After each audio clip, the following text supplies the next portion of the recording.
राष्ट्रीय स्वतंत्र पत्रकार संघच्या उपोषणाची दखल राष्ट्रीय मानव अधिकार यांनी घेऊन प्रतिक्रिया घेण्यात आल्या।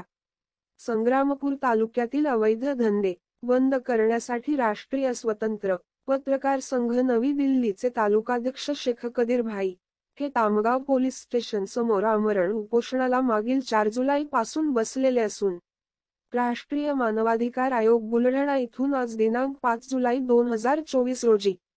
दुपारी 1 वाजता दरम्यान मानव अधिकाराच्या संरक्षण आणि संवर्धनाची जबाबदारी पार पाडण्याकरिता या आमरण उपोषण करणारे पत्रकार शेख कदीर भाई यांच्या प्रमुख मागण्या व अडचणी जाणून घेण्याकरिता आंतरराष्ट्रीय मानवाधिकार सामाजिक न्याय आयोगचे बुलढाणा जिल्हा प्रभारी शेख युनुस बुलढाणा जिल्ह्यातील संग्रामपूर तामगाव पोलीस स्टेशन हद्दीतील अवैध धंद्याबद्दल सुरू असलेल्या उपोषणकर्त्यास व ठाणेदार पवार साहेब यांना भेटून प्रतिक्रिया जाणून घेतल्या। उपोषणकर्ते पत्रकार यांना भेट देऊन उपोषण मंडपात आले व माहिती विचारपूस करून चौकशी करून राष्ट्रीय मानवाधिकार आयोगकडे आमरण उपोषण संदर्भात संपूर्ण माहिती सादर केली। Sheikh Yunus international human rights social justice commission Buldhana जिल्हा प्रभारी।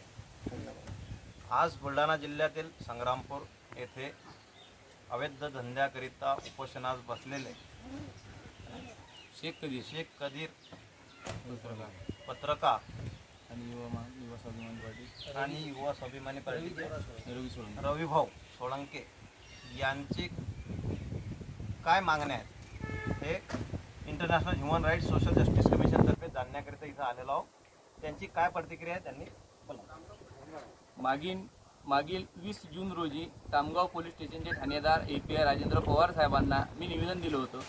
की तामगाव पोलीस स्टेशन हद्दीमधील काही खेड्यापाड्यामध्ये आणि भाजीपाल्याच्या दुकानासारखे अवैध धंद्याची दुकानं मांडलेले आहेत आणि ते तात्काळ बंद करून त्याच्यावर कारवाई करून,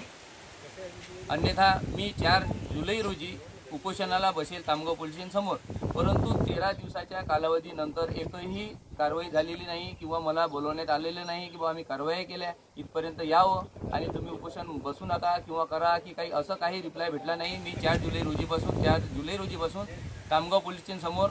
उपोषणाला बसलेला आहो। आजचा उपोषणाचा दुसरा दिवस आहे आणि जोपर्यंत तामगाव पोलीस स्टेशन हद्दीतील अवैध धंदे कमी होत नाहीत आणि जे भाजीपाल्यासारखे दुकान लागलेले आहेत ते जर बंद होत नाहीत तर मी उपोषणाला बसायला तयारच आहो।